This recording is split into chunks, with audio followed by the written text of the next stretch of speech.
let's talk about the next issue with baking, and that is, how do you get cakes to rise when you are not baking with eggs? Because I agree, again, more than 2 eggs in a recipe, you try replacing that out and they just don't get the height. And so my solution is I just basically make more flat cakes and stick them together with high fillers. But I wanted to ask you about what are some of your rising tricks, and what are the difference between baking powder and baking soda, and do you need both in a recipe? I mean, I've found that I think adding some vinegar helps them rise.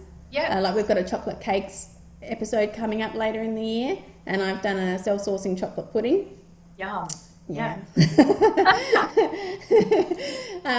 But you know, like really, I was just wondering, what are your tips? How do you get around this?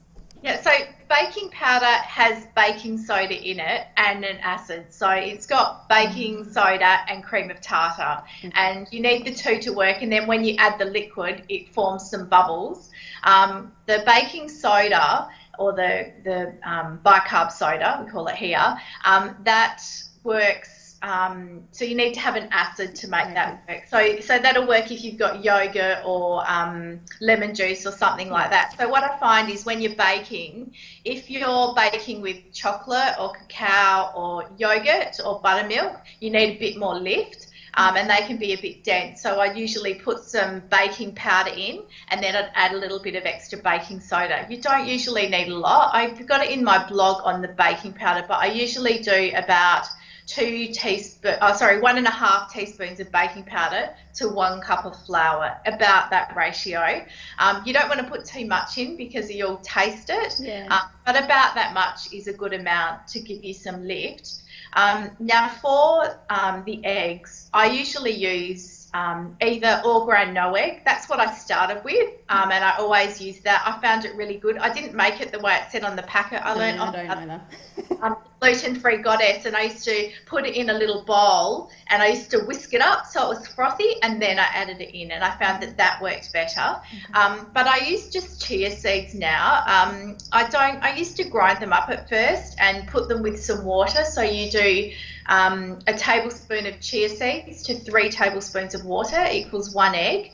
And so if you're doing 2 eggs, you need to double that amount. Leave it to sit on the bench for 5 minutes while you're getting everything ready, and throw it in. You can grind the seeds first, or you can leave them whole. I just leave them whole. My kids don't really notice. Sometimes I use black if I'm doing a lighter cake or muffin, or use white chia seeds, but it doesn't really matter. And I find they work quite well, but I think you need to be careful about how you take the cake out of the oven. Sometimes I watch my egg-free cake rise, beautiful. I don't know if you've seen this. And then you take it out of the oven and it just flops back down again. And that's when you need to pile them on top of each other and stick things together. So I have had lots of cakes and muffins like that. And I do find the egg-free cakes, they're a bit heavier. You definitely can't get that same light result that you get with eggs, but you can still get a good result with an egg plater.